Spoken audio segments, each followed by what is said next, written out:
Buenos días, señores estudiantes. Buenos días.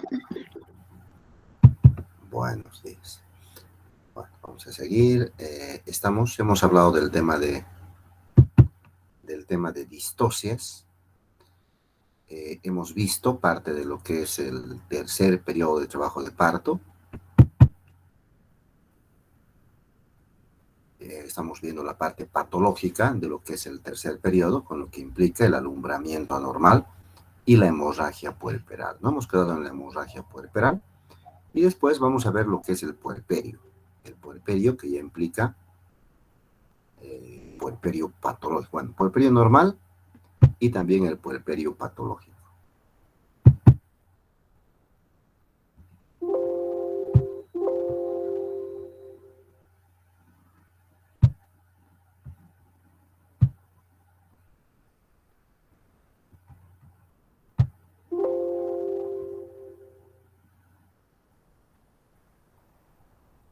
Perfecto. Puerperio normal y puerperio patológico.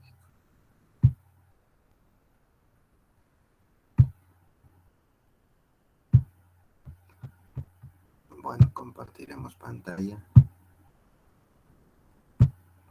Listo, estamos con 16 personas. Bueno, 16 conmigo más. Seríamos 17 personas iniciando la clase. Ahora ya somos 18 personas iniciando la clase, ¿no? Bueno, no sé si alguien tiene algún reclamo, algún comentario, reclamo que lo pueda hacer. La clase está siendo grabada, entonces, pues, para que todo quede registrado, ¿no? Hay que tratar de hacerlo todo lo más claro posible para evitar conflictos, reclamos, ¿ya?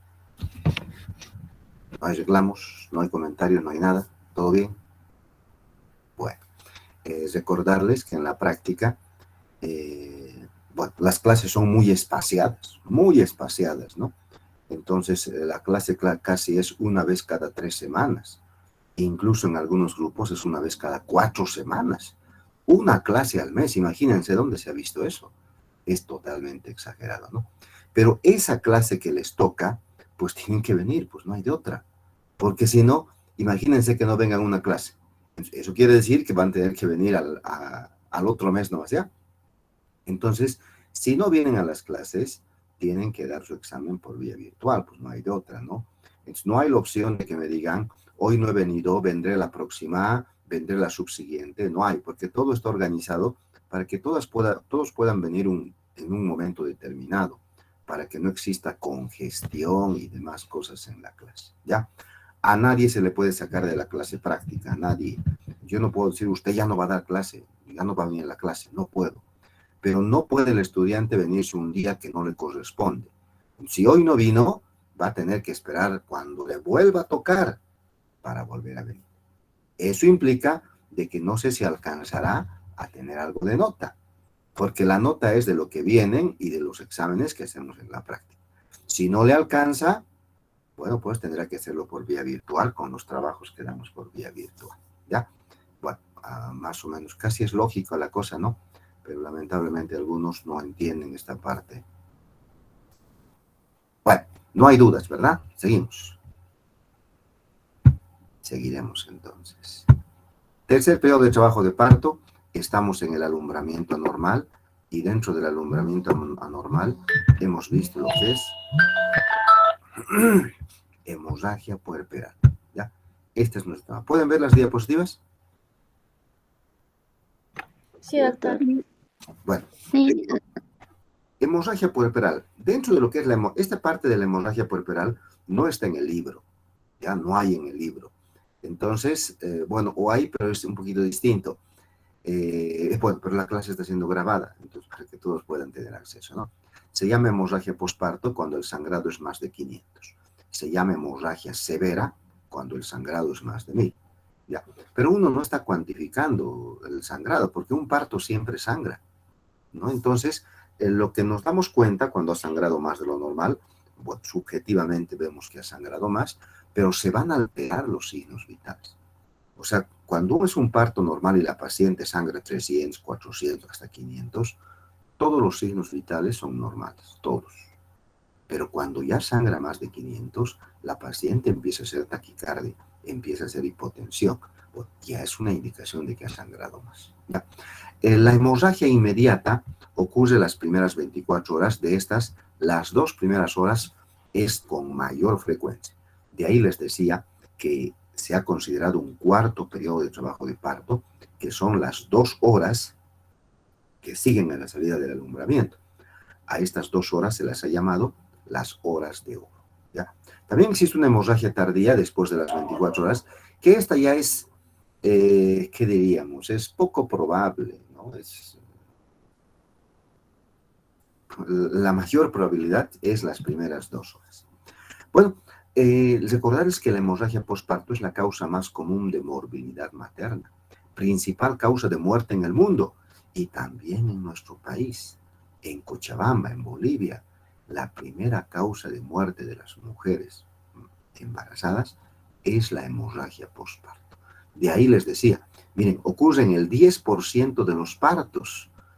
De 10 partos que atendamos, 1 nos va a hacer hemorragia puerperal, ¿ya? O hemorragia postparto.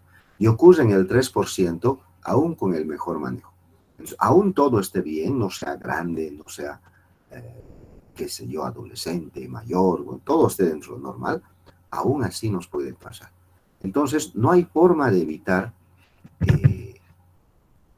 que alguna paciente nos haga hemorragia postparto, no hay forma. ¿Ya? Entonces, tenemos que prepararnos para aprender a tratar la hemorragia postparto. Sin embargo, hay factores de riesgo. Entonces, uno puede saber qué paciente tiene más riesgo de hacer hemorragia postparto. Eso sí puede saber, ¿no? Por ejemplo, en el anteparto, la preeclampsia, ¿ya? El aumento de la presión de las pacientes embarazadas. La nuliparidad, el hecho de que sea su primer embarazo. Gestante múltiple, si es embarazo gemelar, o 3 o 4 también. Hemorragias previas. Ya me desangré el anterior embarazo. Cesárea anterior. Polidramnios, cuando hay más líquido de lo normal. En estas pacientes que tienen estos casos, hay que prepararnos porque tienen más probabilidad de hacer hemorragia. Intraparto, tercer estadio prolongado.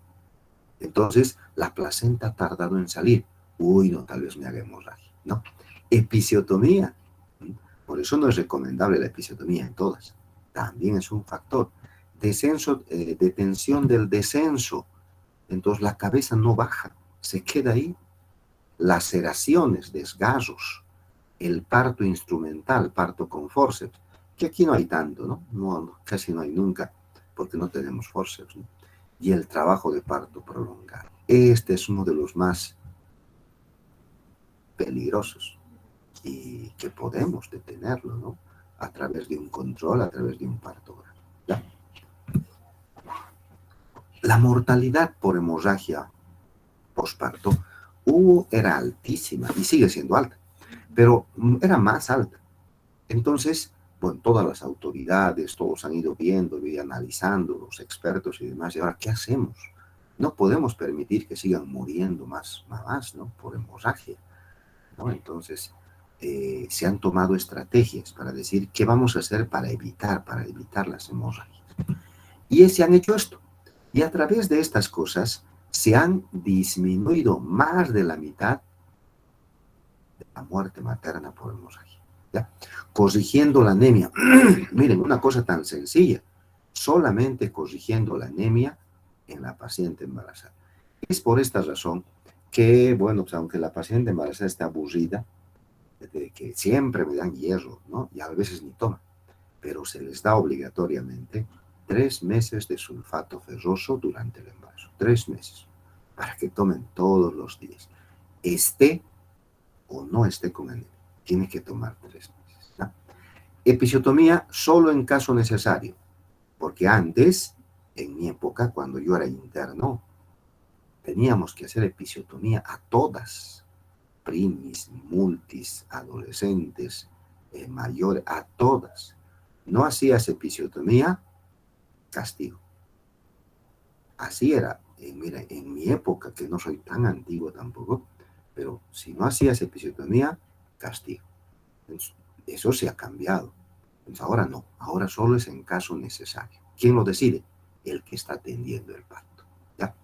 La tercera cosa, manejo activo del tercer periodo, lo que vimos, el famoso MATEP. ¿Ya? Entonces, en mi época, cuando yo era interno, volvemos a mi época, no había manejo activo. O sea, salía el bebé, tenía que salir la placenta solito. Que tú estés jalando el cordón era delito. No se podía jalar el cordón, prohibido. Tiene que salir normal la placenta, fisiológico, así decíamos. No se podía jalar ni nada. ¿Ya? Miren, y era en todas. Entonces se ha cambiado, ¿no? Y ahora ya no, ahora es a todas se tiene que jalar, se tiene que poner oxitocina y hacer prácticamente el alumbramiento, ¿no? Y el control posparto por 2 horas, que tampoco había, volvemos a mi época, no había. Entonces ahora es 2 horas de control después que salga la placenta. 2 horas que tiene que estar registrado cada 15 minutos en la historia. Y cuando vean, bueno, si van a tener opción de hacer las guardias, pues van a ver que en las guardias, al poscesárea y al posparto, pues cuando ya han salido de la poscesárea, posparto y están en recuperación, se quedan 2 horas. Y en esas 2 horas tenemos que ir a masajear el útero, a controlar signos vitales, cada 15 minutos. Y tiene que estar registrado en la historia, o sea, no solamente controlar, tiene que estar registrado. Y todo esto se va controlando a través del ministerio, del CEDES. Las autoridades controlan en todos los municipios, no solamente en la ciudad. Se va municipio por municipio, provincia tras provincia, se sacan las historias de los partos y se revisa si se ha cumplido todas estas cosas. Bueno, ¿qué hacemos? Si la paciente se está desangrando, salió el bebé, salió la placenta y ahora empieza a sangrar. Tenemos que buscar ayuda, ¿ya? Hay que poner 2 vías. Por una vía le pondrás un Ringer y al otro lado le pondrás otro Ringer o un fisiológico, ¿no? Entonces, necesitas 2 vías. Necesitas ponerle una sonda Foley. Sonda Foley hay en todo lado, entonces no hay excusa de que no tengo. Hay en todo lado la sonda Foley. Necesitas poner sonda Foley con bolsa. La sonda Foley se pone a la uretra, ¿ya? Y a través de la sonda va a salir la orina. Si el paciente está orinando bien, quiere decir que hemodinámicamente la paciente está bien. Si la paciente no está orinando, quiere decir que le falta líquido. Y si no le ponemos líquido, el riñón se va a arruinar. Así funciona. ¿Cuánto orina normalmente una paciente? Lo mínimo que tiene que orinar una paciente es 30 ml hora. Tiene que orinar 30 ml hora. Si no orina 30 ml hora, le falta volumen. Y si no pones el volumen, el riñón se va a arruinar. ¿Ya? Entonces, bueno, hay que ponerle oxígeno y hay que pedir todos los laboratorios. Hay que estar conscientes de que posiblemente necesitemos una transfusión de sangre. Y uno dirá, pero aquí no tengo sangre en mi centro. Ah, pues prepáralo pues para cuando refieras. Sácale ya laboratorios para que ya adelantes las cosas. Las causas de la hemorragia son estas 4 T's. Entonces, la primera T es el tono. El 70% de las hemorragias es esta la responsable. Atonía uterina. El útero está flojo, flácido, ¿no? Unas distocias dinámicas, inercias, anillos. Esta es la primera causa de hemorragia postparto, ¿ya? La segunda causa es el trauma, que ocupa el 20%, y es menos. Lesiones de las partes blandas. Hablamos de laceraciones, hematomas, nos vamos a fijar la epicio, tal vez sea desgarrado, cavidad vaginal o el cuello del útero, ¿no? Y aquí también se encuentra la inversión del útero, cuando el útero se vuelca. Y aquí también está la rotura uterina, que son casos graves, ¿no? La tercera T es el tejido. Esto ocupa el 10%, ya menos. En el tejido tenemos la retención de restos. Pues tal vez se ha quedado un pedazo de la placenta, ¿ya? Pero también en el tejido está la invasión de la placenta, el acretismo placentario que habíamos visto en la anterior clase, en el 10%. Y por último, la última T es la trombina, el 1%, defectos de la coagulación. Afortunadamente, porque defectos de la coagulación, es una patología, pero pues casi mortal. Punto que le das a la paciente, punto que sangra. La paciente sangra por todo lado. Son pacientes que tienen alta mortalidad y van a necesitar terapia intensiva. ¿Ya?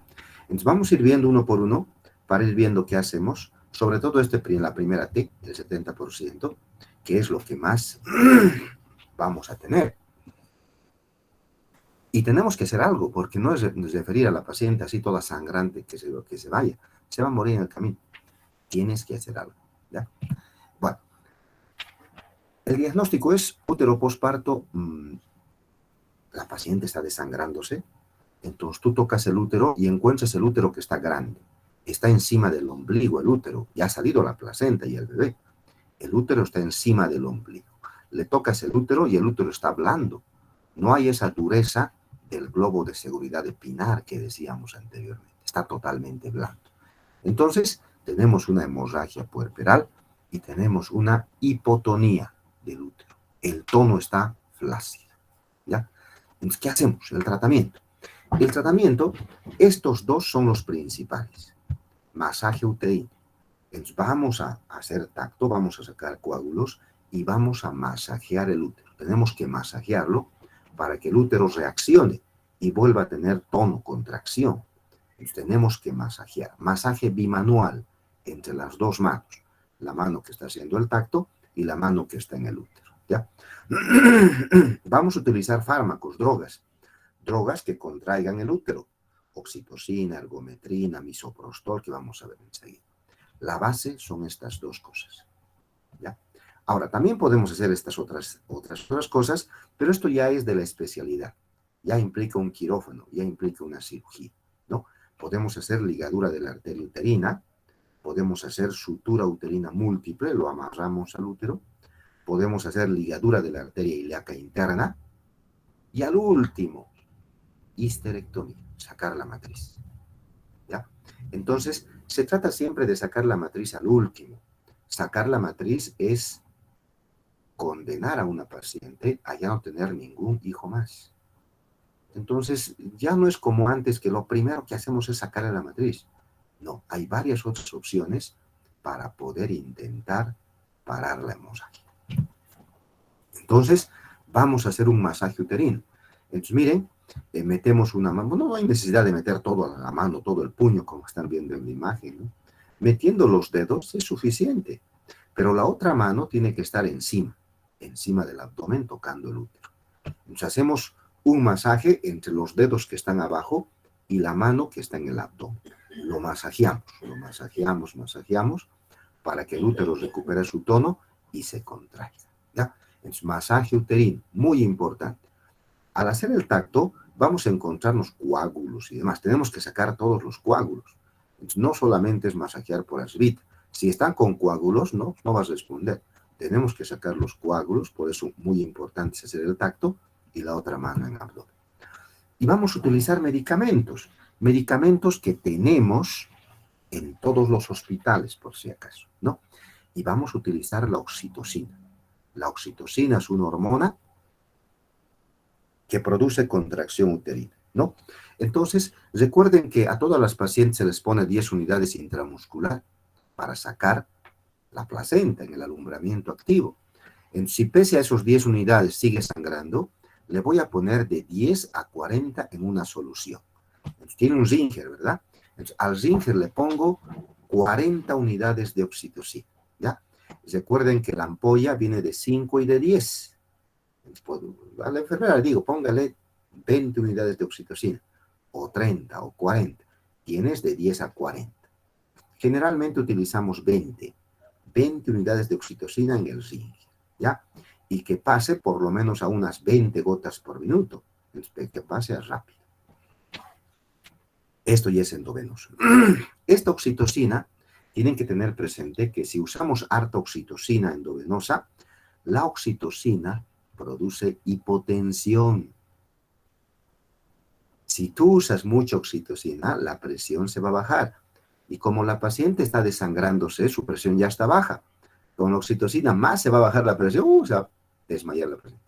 Por eso es importante 2 vías. Por una pones oxitocina y por el otro vas haciendo cargas, ¿ya? Entonces, hipotensión.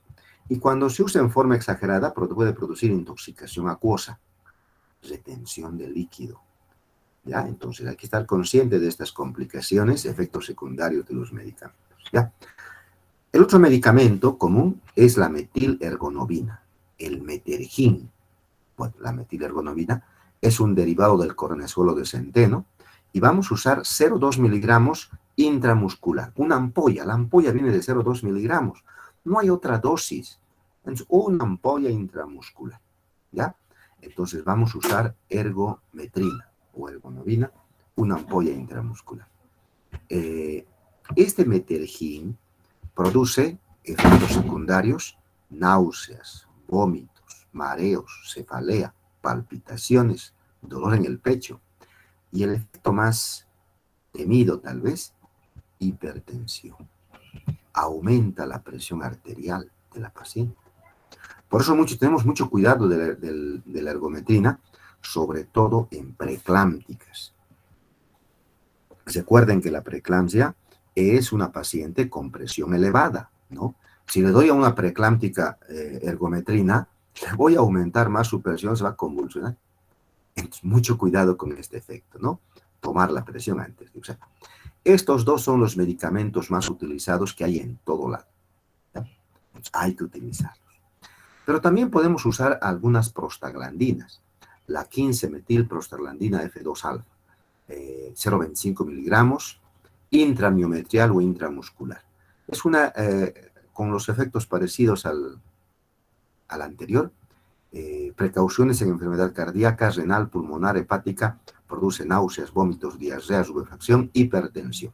Sin embargo, este medicamento no tenemos a disposición, pero si en algún momento hay, pues tenemos que utilizarlo, ¿no? Otro medicamento que tenemos es el misoprostol. Este sí hay. El misoprostol es la tableta abortiva que se utiliza para abortar, para dilatar el cuello. Entonces, este misoprostol viene de 200 miligramos, solamente viene de 200. Entonces, vamos a utilizar 600. 2, 4, 6, 3 tabletas, ¿ya? La podemos usar vía oral, la podemos usar sublingual, e incluso la puedo utilizar intrarrectal, también se puede utilizar intrarrectal, ¿ya? Entonces, el misoprostol, efectos secundarios, temblor, fiebre, diarrea, náuseas, vómitos, bueno, diarrea. Entonces, podemos usar las tres cosas juntas, oxitocina, ergometrina, misoprostol, que tenemos en todos los hospitales, en teoría, ¿ya? Y hay otro medicamento. Este medicamento es el que es excelente, y este es el medicamento que generalmente no hay. No hay ni siquiera en el hospital Cochabamba, donde yo estoy, miren, un hospital céntrico de la ciudad, no tenemos Duratocin. Tampoco hay en la maternidad, Germán, en tercer nivel tampoco hay, ¿ya? El Duratocin o la carbetocina, este es el medicamento. 100 microgramos, vamos a utilizar endovenoso. Los efectos secundarios son náuseas, dolor abdominal, prurito, enrojecimiento, vómito, sensación de calor, hipotensión, cefalea y temblor. Este medicamento es excelente. La carbetocina o el Duratocin es un uterotónico, es un análogo sintético de la oxitocina, ¿ya? O sea, es una molécula parecida a la oxitocina, pero que dura de 4 a 10 veces más. O sea, es 10 veces casi más potente que la oxitocina. De ahí su gran ventaja, ¿no? Se usa una sola dosis, le pones endovenoso al paciente y una vez que le pongas endovenoso, a los 2 minutos el útero se va a contraer como una piedra y esa contracción va a durar 1 hora. Excelente, ¿no? 1 hora se va a contraer y no va a sangrar. Bueno, el problema de estos medicamentos es de que tienen que ser mantenidos bajo refrigeración, en mantener de 2 a 8 grados. Si el medicamento se calienta o entra a temperatura ambiente, se inactiva, ya no sirve, ¿no? Entonces, este medicamento es el que deberíamos tener en todo lado, pero no hay. Entonces, algunas veces cuando, por ejemplo, yo voy a operar un gemelar, entonces al familiar le mando, porque esto sí hay en las farmacias privadas, pero no hay en el hospital, no hay. Entonces, hay en las farmacias privadas, le mando a comprar para tener de reserva en caso de que la paciente nos haga una hemorragia postparto. Existen otras medidas que también nos podrían servir. Por ejemplo, el balón de Bakri, así se llama. El balón de Bakri. Van a creer, es como una sonda Foley, pero que en la parte distal hay un balón. Entonces le pongo este balón, cuando el útero está sangrando, le pongo, y le inflo el balón dentro del útero. Este balón se va a inflar con suero, no con aire, con suero, con cerca de 500 ml de suero. Entonces, 500 ml de suero le inflo dentro del útero.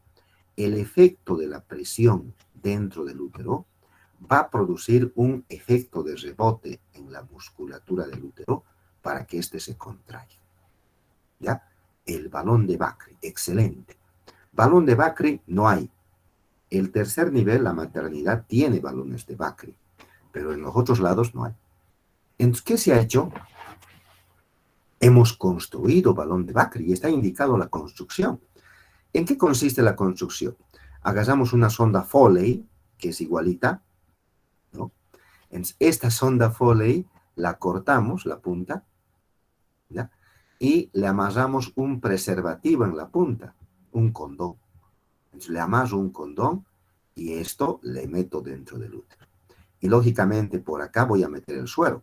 Voy a meter 500 ml de suero dentro del útero para evitar una hemorragia. Entonces, hemos construido un balón de Bakri que está indicado, que es una medida para poder parar la hemorragia. Bueno, también existen otras medidas que si bien no son un poquito antiguas, pero tal vez en algunos casos podrían servir, ¿no? Por ejemplo, el relleno uterino, ¿no? Este relleno uterino metemos compresas, las amarramos varias compresas y las vamos a meter dentro del útero. Tiene que ser uniforme, apretado, completo, y le aplicamos capa por capa, ¿ya? No es fisiológico, oculta momentos alguna hemorragia, produce infección, pero la idea es parar la hemorragia, ¿no? Entonces, miren, a momentos uno hace esto. Este es el útero, ¿no? Entonces, a momentos uno mete la compresa abajito nomás. Entonces, abajito ya no sangra, pero adentro está toda la sangre, ¿no? Entonces, por eso digo, a momentos, si no sabes utilizarlo, podrías ocultar una hemorragia. Entonces, lo que se hace es meter hasta adentro todo el útero, entonces, para que todo esté lleno de las compresas y de esta forma pare la hemorragia. También se hacen suturas uterinas del útero. Esto, lógicamente, ya es de la especialidad. Ya no podrían hacer ustedes, ¿no? Pero son medidas que hay que conocerlas, que se pueden hacer para no sacar el útero, ¿no? La técnica se llama la técnica de Belinch. Belinch lo llama, ¿no? Entonces, el útero, lógicamente, es en una cesárea o en un parto, pero cortando, ¿no? Abriendo. Entonces, el útero está todo flácido, todo relajado. Entonces, lo que yo voy a hacer con el catgut, voy a meter puntos, atravesar el útero, voy a pasar por un lado, atravesar al otro lado y atravesar otra vuelta, ¿no? Entonces, lo voy a hacer como si fuese una mochilita, miren, y lo voy a amarrar, ¿no? Entonces, este útero va a quedar así, miren. Entonces, hay un hilo acá, otro hilo, que lo está apretando, lo está agarrando, para que este útero no se afloje. Y de esta forma me evite sacar el útero. Lo que se pretende es que no se saque el útero, porque sacar el útero es una amputación. Bueno, también pueden haber traumas al nacimiento, y en especial estamos hablando de desgarros. Entonces, a momentos la episiotomía que has hecho, que era pequeñita, al salir el bebé se vuelve grande, se ha ampliado. O a momentos no has hecho episiotomía y al salir el bebé se ha desgarrado. Y la hemorragia también podría ser por acá. Entonces, no todas las hemorragias son del útero, ¿verdad? Entonces, también tenemos que revisar la región genital para ver si aquí no es la causa de la hemorragia. Hematomas, laceraciones que pueden estar a nivel del cuello del útero, a nivel de la vagina, a nivel de la episiotomía. Entonces, lógicamente, si vemos que la hemorragia es de este origen, tenemos que separarla, pues hay que repararla, no hay de otra, ¿no? Para que deje de sangrar. Otra de las causas de las TES es la inversión uterina. Esta es la inversión, miren. Entonces, este útero estaba arriba y se ha volcado. Entonces, cuando el útero se vuelca, voy a ver una masa que sale de genitales, que es el útero volcado, como un tumor. Esta es una emergencia. Les decía, yo hace más de 10 años que ya no veo ninguna inversión, porque lógicamente ahora hay más personal, entonces difícil que el interno, que es de último año, lo dejemos solito, por ejemplo. O tal vez está solito, pero está el médico o el residente durmiendo en el hospital, diríamos, ¿no?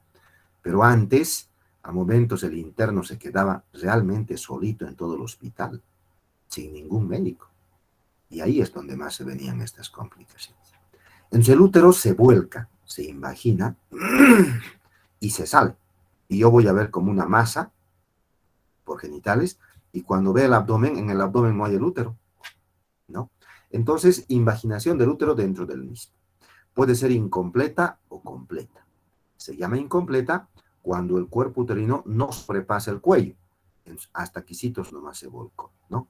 Y completa cuando el cuerpo uterino sobrepasa el cuello, como en esta imagen, ¿ya? ¿Qué es lo característico? La paciente, cuando tenga este cuadro, nos va a hacer un estado de shock. La paciente se va a choquear, pero no va a sangrar tanto, pero va a estar choqueada, ¿ya? Hay un dolor agudo en hipogastrio, hay un dolor muy fuerte en hipogastrio, toco en abdomen y en abdomen no va a haber útero. Y lógicamente voy a ver una masa saliéndose de genitales.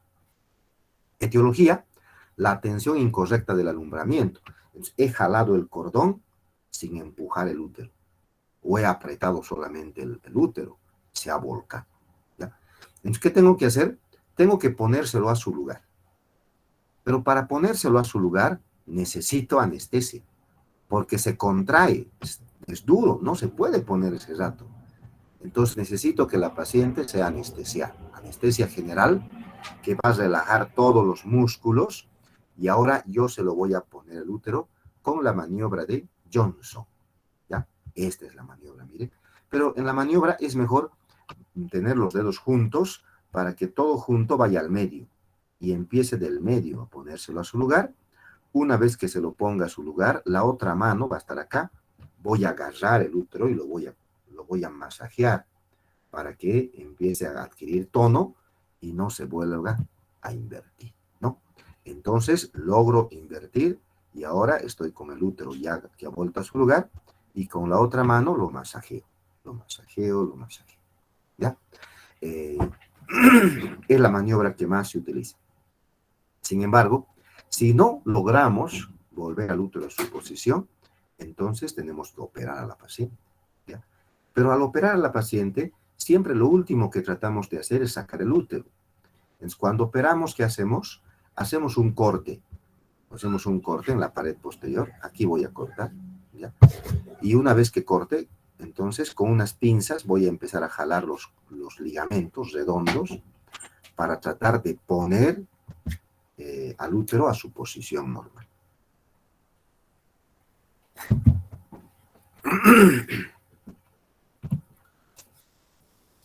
Bueno, otra de las T's que ya son más graves, pero menos frecuentes, es la rotura uterina, ¿ya? Esta rotura uterina implica que el útero se ha roto. Lógicamente, es de mayor riesgo cuando las pacientes son cesáreas anteriores. Si tuviese una cirugía anterior, es de mayor riesgo. Pero cuando el útero está por romperse, cuando es por un trabajo de parto, el útero se rompe a nivel del segmento. Aquí se rompe el útero. Cuando es por un trabajo de parto prolongado, por decir, ¿no? Pero cuando es por trauma, golpes, caídas, accidentes, el útero se rompe aquí arriba, aquí atrás, donde sea. Pero cuando es por trabajo de parto, el lugar que se rompe es el segmento. Ahora, ¿cómo yo puedo saber que el útero se está rompiendo? Cuando el útero está por romperse, viene una bradicardia fetal, ¿ya? Recuerden que la fetocardia normal es de 120 a 160. Cuando el útero está por romperse, la fetocardia va a ser menos de 120. Menos. La paciente va a referir dolor a nivel de la parte baja del abdomen, en hipogastro. Mayor dolor en la región del hipogastro. Entonces, va a gritar, me duele la región del hipogastro, ¿no? Y yo voy a ver 3 signos que hay que diferenciarlos, ¿no? Uno es el signo de Pinar. Este tema lo vamos a ver más adelante en hemorragias. Ahorita también lo estamos adelantando un poquito. También ya vimos anteriormente algo. Entonces, el Pinar es una hemorragia genital. Voy a ver una hemorragia, pero es una hemorragia oscura, ¿ya? Una hemorragia oscura. Signo de Pinar. Voy a ver el signo de Vandal. El signo de Vandal, el útero se va a hacer como si fuese un reloj de arena. Pues normalmente la paciente embarazada, cuando la veo la barriguita es redondita, más estrecha hacia abajo, redondito. En el signo de Vandal, el útero va a estar como un reloj de arena. El útero tiene como una cintura y luego vuelve, parecido al cuerpo de una guitarra. Entonces, si vemos a un útero así, pues es un signo de Vandal, que indica de que el útero está por romperse.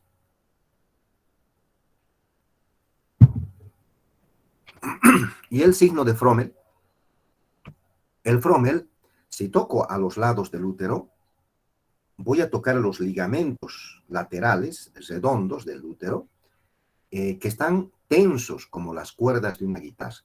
Entonces, a los lados del útero tocaría los ligamentos tensos, lo cual es el signo de Frommel, ¿no? Entonces, estos signos me indican que el útero está por romperse. Si el útero está por romperse o ya se ha roto, pues tengo que operar a la paciente, no hay de otra. Hay que abrir, hay que ver dónde se ha roto, hay que sacar al bebé que tal vez ya está muerto, ¿no? Y hay que reparar el desgarro, hay que reparárselo. En algunos casos el desgarro es tan grande, tan marcado, que tenemos que sacar todo el útero, ¿no? Entonces, de ahí son cuadros graves, ¿no? En el tejido, la retención de placenta y restos, como ya vimos anteriormente, recuerden que tenemos 30 minutos para que salga la placenta.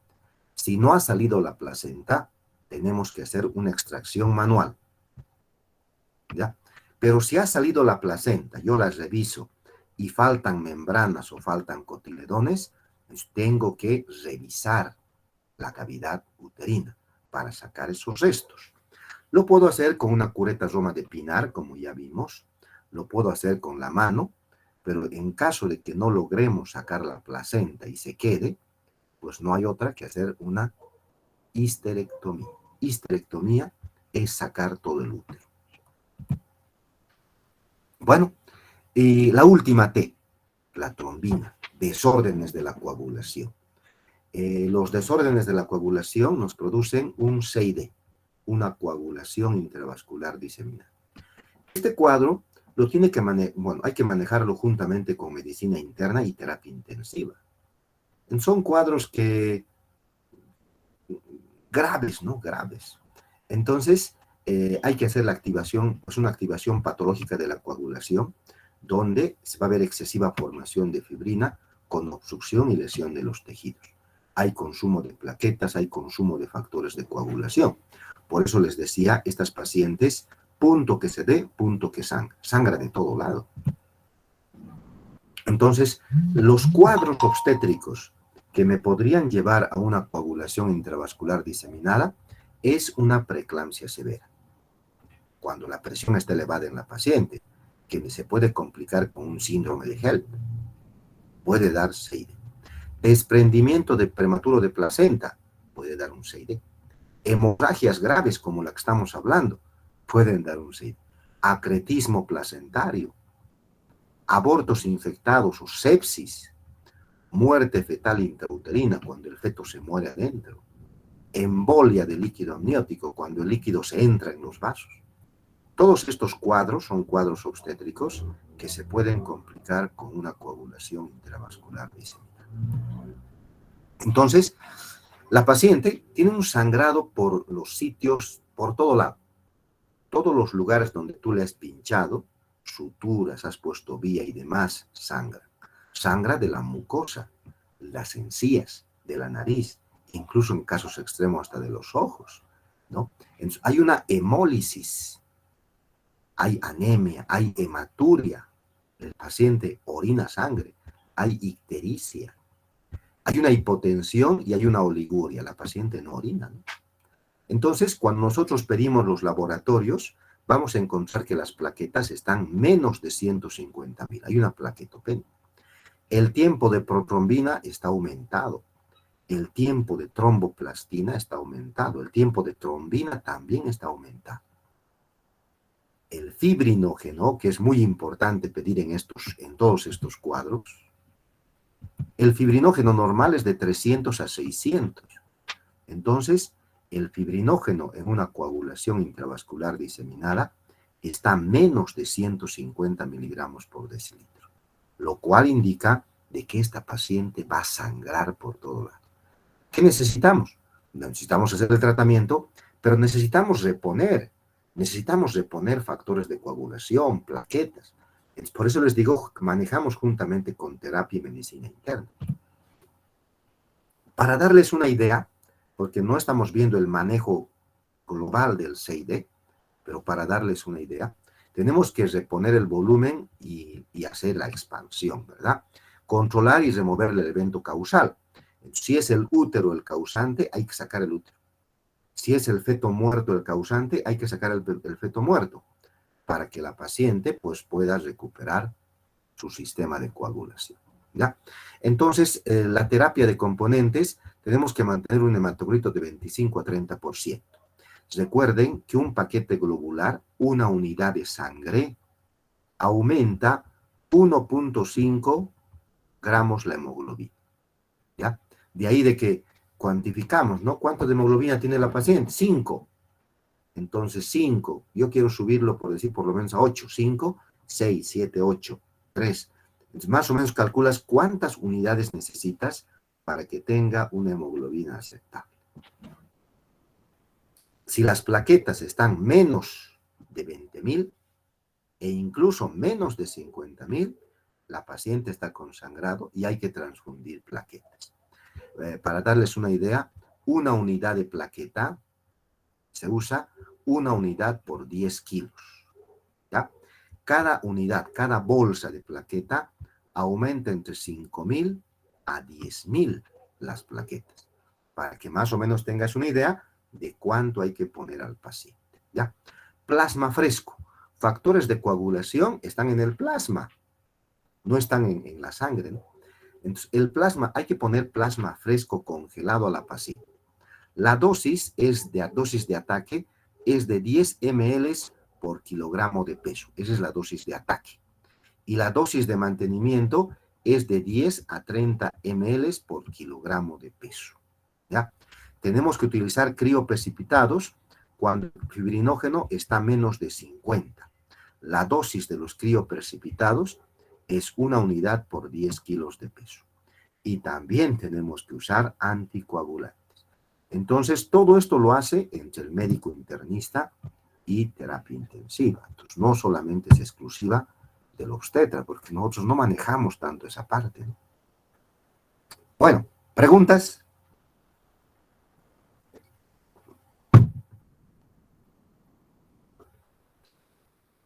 Esta parte de las 4 T's, les vuelvo a repetir, no está en el libro. Pero la clase está siendo grabada para que todos tengan opción, bueno, si repasen y demás cosas, ¿eh? No hay preguntas, ¿verdad? Seguiremos. Vamos a ver otro tema, que es el puerperio. Miren, pese a que estamos yendo lo más rápido posible, diríamos, a momentos, ¿no? Pero estamos retrasados. Entonces, bueno, yo podría hablar menos, pero hablar menos también va a ser, bueno, pues no darlo tan completo. Tampoco lo doy ahorita completo, ¿no? Entonces, tratamos de usar un término medio, ¿no? Vamos a ver el puerperio normal y puerperio patológico. ¿Qué es el puerperio? El puerperio es un periodo de transformación, de regresión, diríamos, ¿no? Si recordamos, habíamos visto los cambios fisiológicos, ¿verdad? Que son todos los cambios que vienen con el embarazo. Entonces, el puerperio es el retorno de todos esos cambios a la normalidad, a lo que era antes, ¿ya?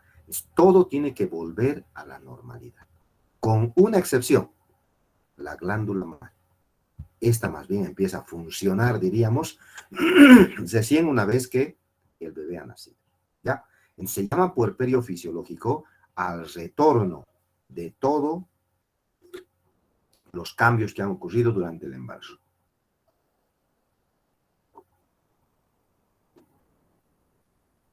¿En qué tiempo retorna a la normalidad? En un año. El puerperio actualmente dura un año.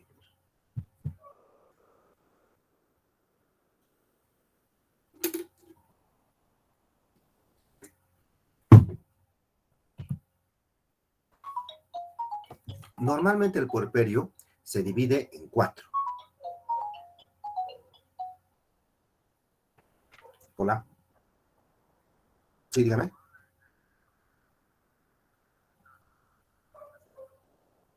Tiene que ir, doctor, y tiene que comunicarse con el residente que está pues a cargo y ver a ver dónde necesitan. Ya, no hay problema. Ya, listo, doctor. Está.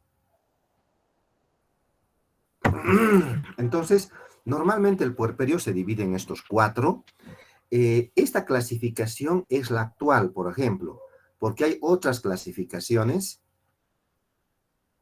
bueno, que serían más antiguitas, diríamos, ¿no? Normalmente el puerperio dura un año. Antes, el puerperio solamente duraba 60 días, pero actualmente el puerperio dura un año, ¿ya? Tenemos el puerperio inmediato, que son las primeras 24 horas. El puerperio mediato, que es desde las 24 horas, desde el primer día hasta los 10 días.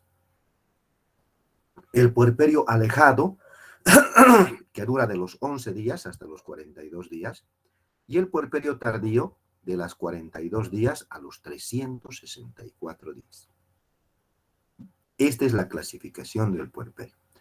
Si nosotros vemos una paciente y la paciente nos dice, mi bebé ha nacido hace 5 días, pues entonces la paciente será puerperio mediato. O sea, en el diagnóstico voy a poner puerperio mediato.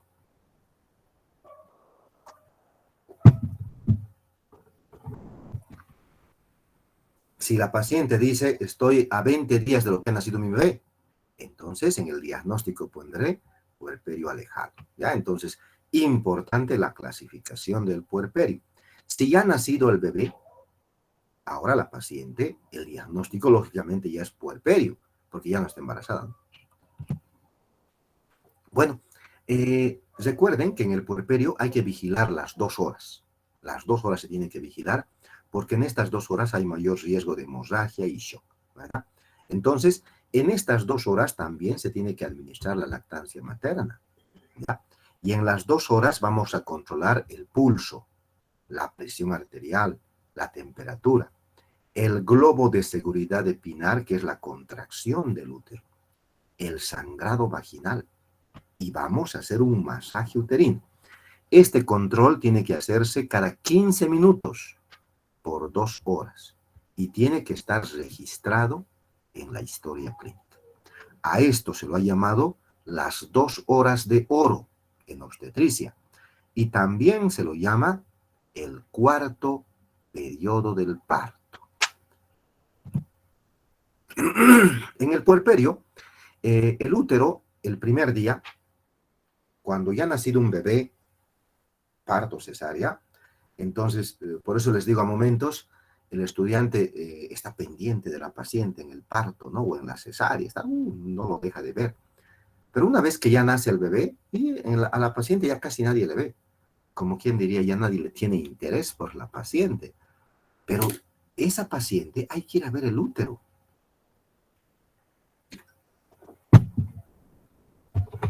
Hay que tocar el útero para ver la consistencia del útero. No. Entonces, el útero, el primer día, después del parto, después de la cesárea, normalmente está de 12 a 15 centímetros de la sínfisis del pubis. O sea, podemos medir el útero después que ha nacido el bebé. Todavía se mide la altura uterina con la wincha, con el metro que medimos. Y normalmente en el primer día está de 12 a 15 centímetros, normal, ¿ya? Entonces, cada día el útero va a ir volviéndose más pequeñito, más pequeñito, más pequeñito, más pequeñito, más pequeñito. ¿Ya? Entonces, el sexto día, es decir, casi a la semana de lo que ha nacido el bebé, el útero ya va a estar a la mitad, entre el ombligo y la sínfisis del pubis. Ya está, todavía lo puedo tocar, pero está a la mitad. El sexto día, la semana. Después del día 12, hablaríamos casi de 2 semanas, el útero ya no se toca. El útero se puede tocar hasta el día 12, diríamos, ¿no? Pero después del día 12, después que ha nacido el bebé, ya no se toca el útero, normalmente. El útero normalmente involuciona, disminuye 2 centímetros por día. Y cada vez es más pequeñito, más pequeñito, más pequeñito. Esto es muy importante, porque esto es lo normal. Si no ocurre lo normal, algo está mal. Entonces ya estaríamos con un dato de un puerperio patológico. Por ejemplo, la paciente viene de 3 semanas de que nació su bebé. Yo les reviso y encuentro que todavía toco el útero. Si toco el útero las 3 semanas, algo está mal. Ya estaríamos sospechando un puerperio patológico, porque ya no debería tocarse el útero. ¿Ya? De ahí, importante conocer lo normal. Normalmente la paciente tiene entuertos, así se llaman, entuertos. ¿Qué son los entuertos? Son dolores que la paciente refiere en el hipogastrio a nivel del útero, que normalmente estos están por 3 días. Normalmente hay entuertos por 3 días. ¿Ya? Entonces, si la paciente viene el primer día y me dice, doctor, me duele aquí abajo, entonces, ¿qué le voy a decir? Es normal. ¿Ya? Entonces, a ese dolor se llama entuerto. ¿Y qué son los entuertos? O sea, normalmente, pese a que sale la placenta y controlamos que salga todo, siempre se van a quedar, diríamos, escasos restos, diríamos. Siempre se van a quedar escasos restos. Restos, coágulos, bueno, siempre hay algo que se acumula dentro del útero, ¿no? El útero lo que hace es contraerse para eliminar esos restos o esa sangre, esos coágulos. Entonces, esa contracción que el útero hace es la que duele, ¿ya? Y es normal los 3 primeros días. Pero si la paciente referiría dolor más de 3 días, no, pues ya eso se estaría relacionando con posibles restos. Ya, es muy importante. Los dolores, los entuertos, solamente se van a presentar los primeros 3 días. A momentos, miren, esto es lo normal, pero a momentos le pregunto al estudiante, ¿no? ¿Qué son entuertos? No saben. El interno que ya está en último año, yo les podría asegurar, si ahorita vamos al hospital y al interno le preguntamos qué es entuerto, no sabe. Pero algunos sí están ubicados y sí saben. Tampoco no es que todos no saben nada. Les hacemos estudiar, les obligamos, pero entuertos son estos dolores que normalmente hay los 3 primeros días. Para estos entuertos generalmente les damos, bueno, el analgésico, el paracetamol, que también nos va a ayudar, bueno, a aliviar algo, ya porque son normales, ¿no? Relaciones sexuales, bueno, la reanudación de las relaciones sexuales, no hay una fecha. Yo no podría decir, a las 2 semanas ya se puede tener relaciones sexuales. No hay. Entonces, todo está relacionado con lo que se ha llamado el confort de la mujer, de la paciente. Cuando la paciente crea que ya puede tener relaciones sexuales, pues ya se puede. ¿Ya? Entonces, si hablamos de episiotomía, del corte que hacemos, el corte que hacemos prácticamente en 2 semanas ya está cicatrizado, mientras no se complique, ¿no? Entonces, el útero prácticamente a los 12 días ya no hay, a las 2 semanas ya no existe útero. Los loquios, los sangrado por abajo, igual a las 2 semanas ya no va a haber. Y pasamos a los loquios. ¿Qué son los loquios? Es la sangre, bueno, es el conjunto de varios fluidos que sale por cavidad vaginal después del nacimiento del bebé. Esos son los loquios, ¿no? Entonces, está compuesto por sangre, sangre que viene del lecho placentario, donde estaba la placenta, escoriaciones, pequeños desgarritos del cuello de la vagina que también van a sangrar. Estos pequeños desgarros también van a tener un exudado, como un fluido, un suero que sale. Hay fragmentos de la seduca, de la degeneración grasa, hay células de descamación de todo el trayecto genital.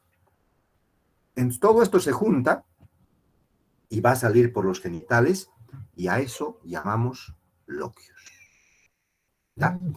Estos loquios pues duran 15 días normalmente, pero estos loquios van cambiando.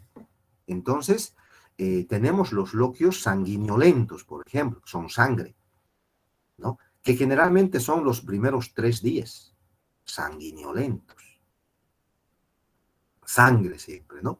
Después de los 3 días, hasta los 6 días, los loquios se vuelven cero sanguinolentos, ya más claritos, ya no como sangre, ¿ya? Y después del día 6, desde el día 7 diríamos, los loquios se vuelven cerosos, ya más clarito, como un fluido, hasta los 15 días. Y después de los 15 días desaparecen, ya no hay loquios. Entonces, alguna vez les comentaba, ¿no? Cuando vemos una paciente posparto, entonces yo le veo los genitales y hay sangre, ¿no? Y a momentos cuando hacemos la historia clínica, yo pongo genitales con sangrado.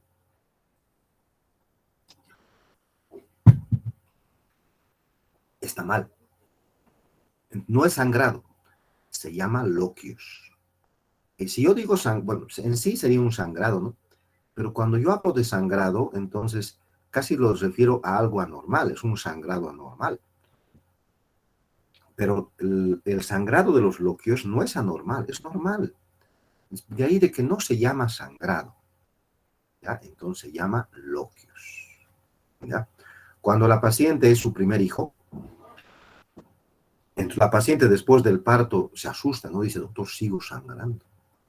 Entonces le explicamos, señora, eso es normal.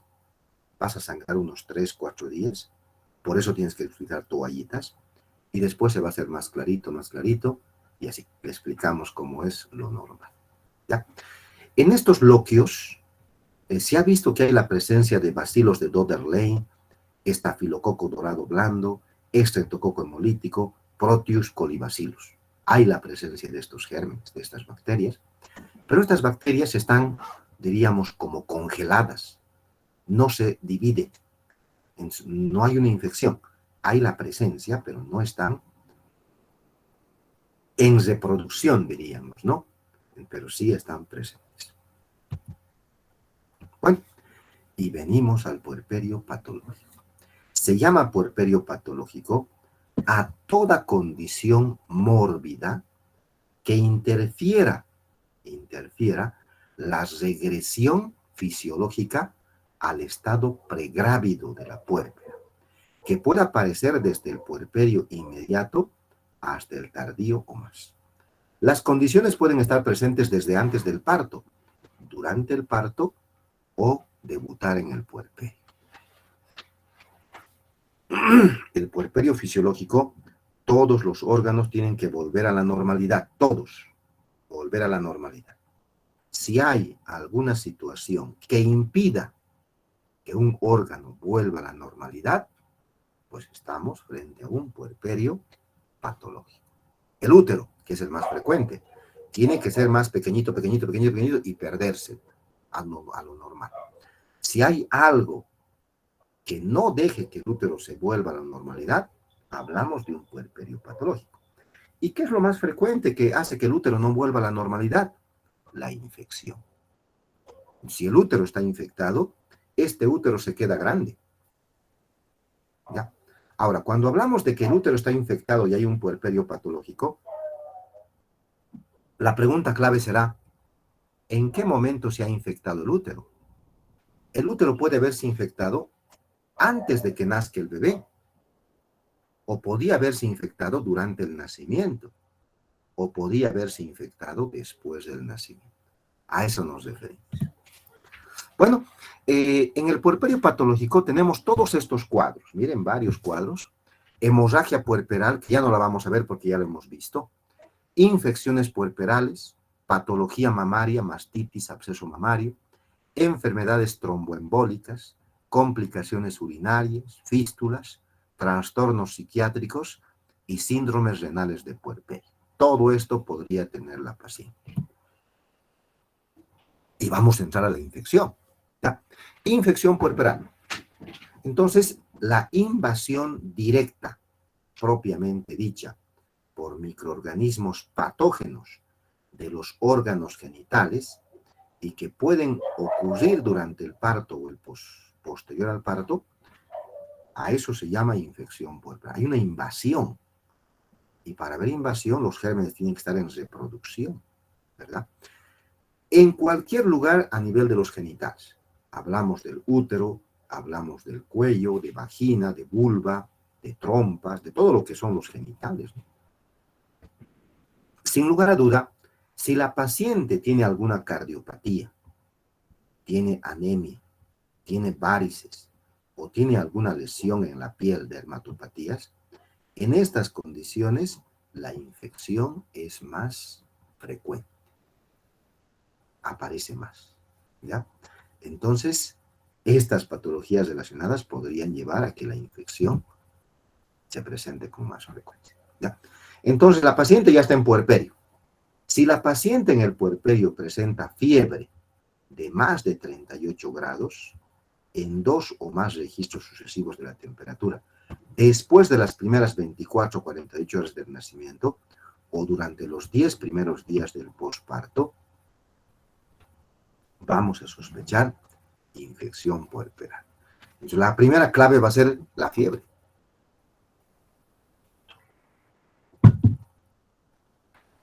Pero además de la fiebre, si yo observo que hay un flujo vaginal fétido, hediondo, que podría ser un flujo por la vagina o podría ser un flujo por la herida o también por la mama, ¿no?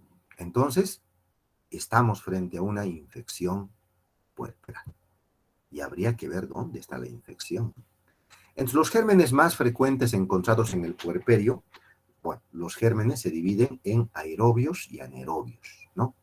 Entonces, los más comunes son los aerobios. Estos son los más comunes. Los anaerobios sí siempre son los más graves.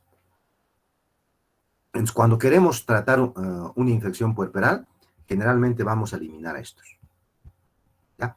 Entre los aerobios están el estreptococo hemolítico alfa, beta, gamma, el estafilococo, los colibacilos, los enterococos, los proteus y las klebsiellas, para dar un ejemplo.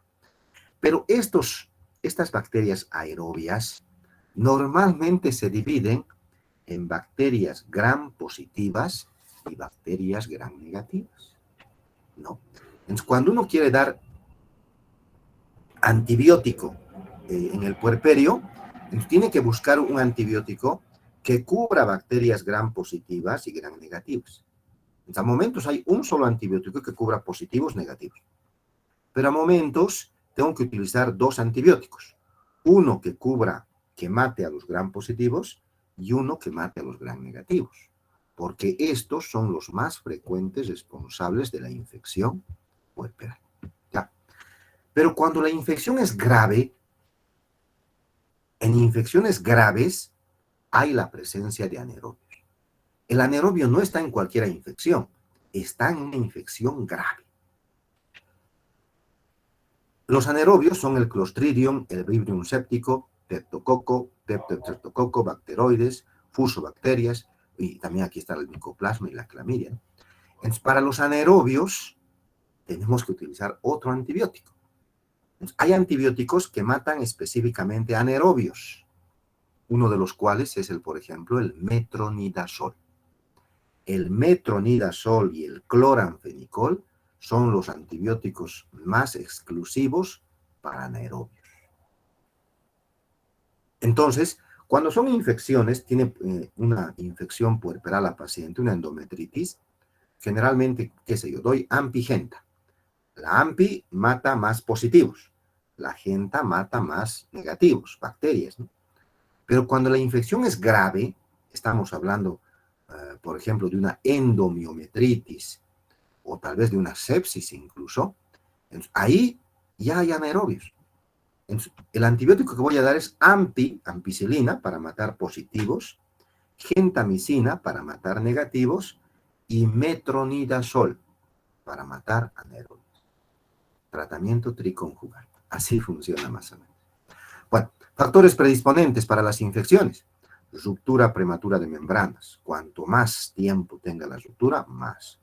Trabajo de parto prolongado. Volvemos con esto. ¿Han visto? El trabajo de parto prolongado está en todo. Lo complica todo.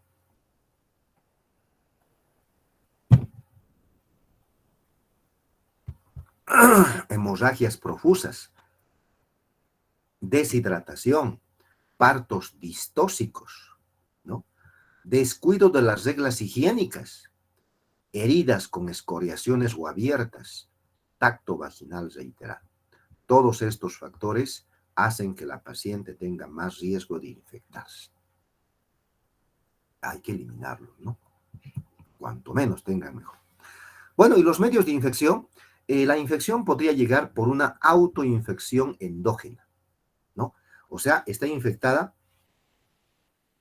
la vagina, esto. Y de la vagina la infección se sube al útero. Pero podría ser autoinfección exógena. Es la que está infectado es la vulva, acá abajo, afuera, por desgarros. Y de la vulva la infección se entra al útero. Podría ser una autoinfección hematógena. La infección viaja por la sangre. O podría ser por vecindad también, ¿no?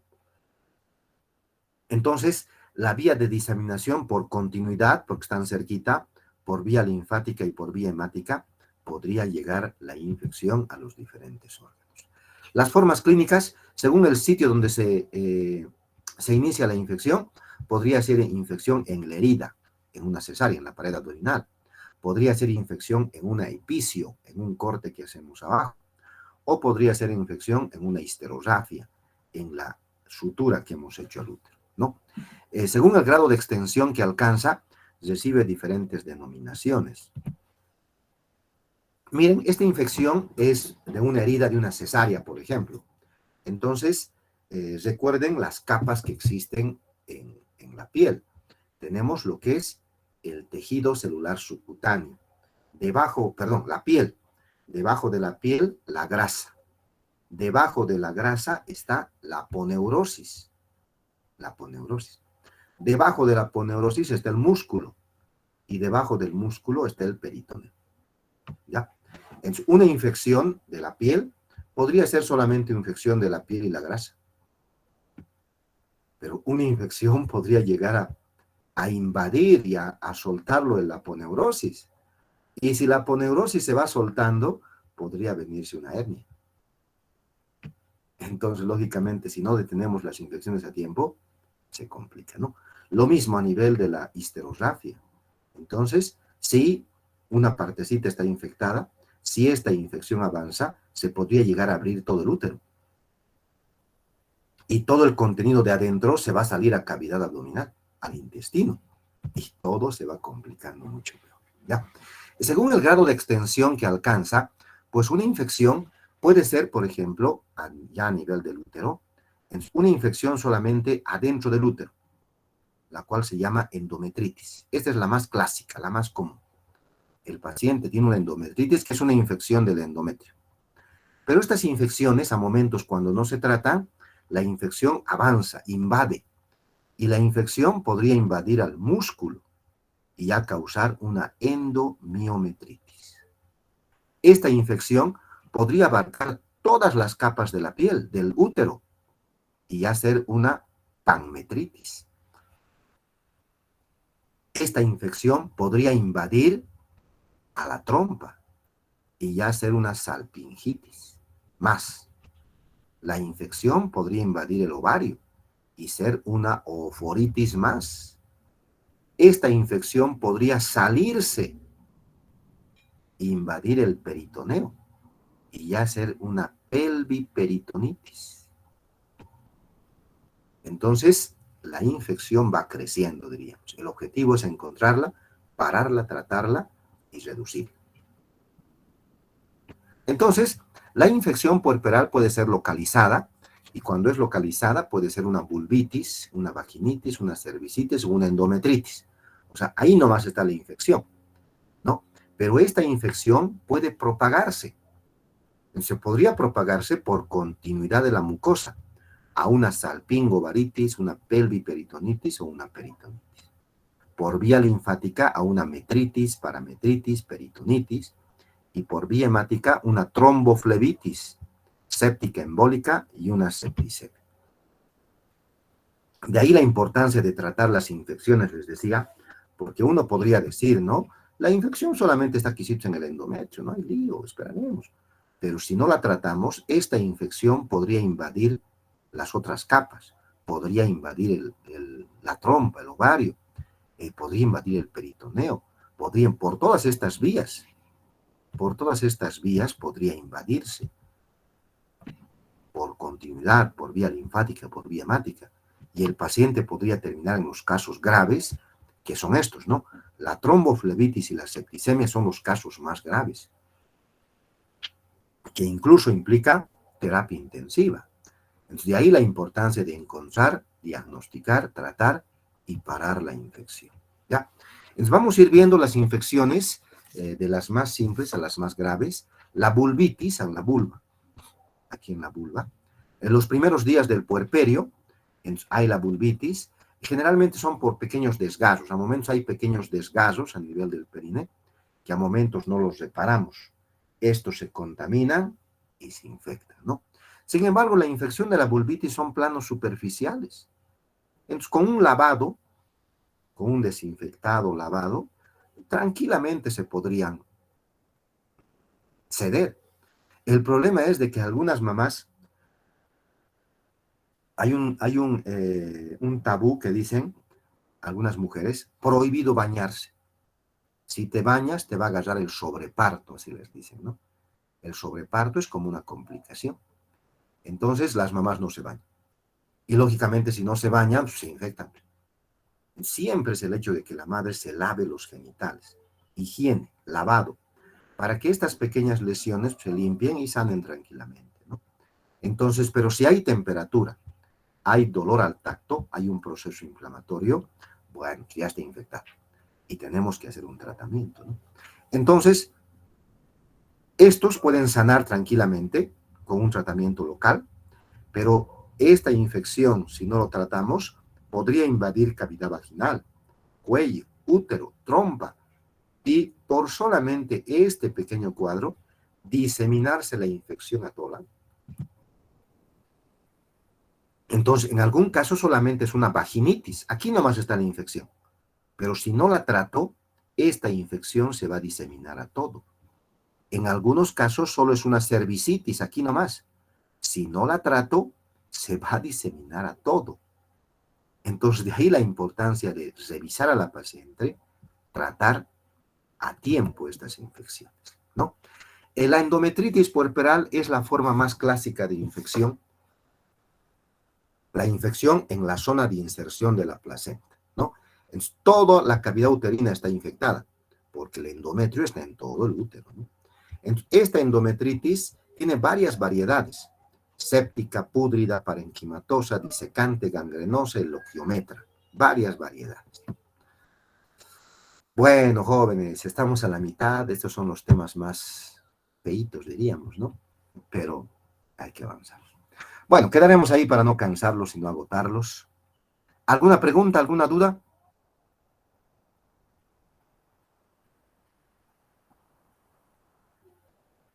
Nada, jóvenes. Bueno, entonces seguimos la próxima semana avanzando.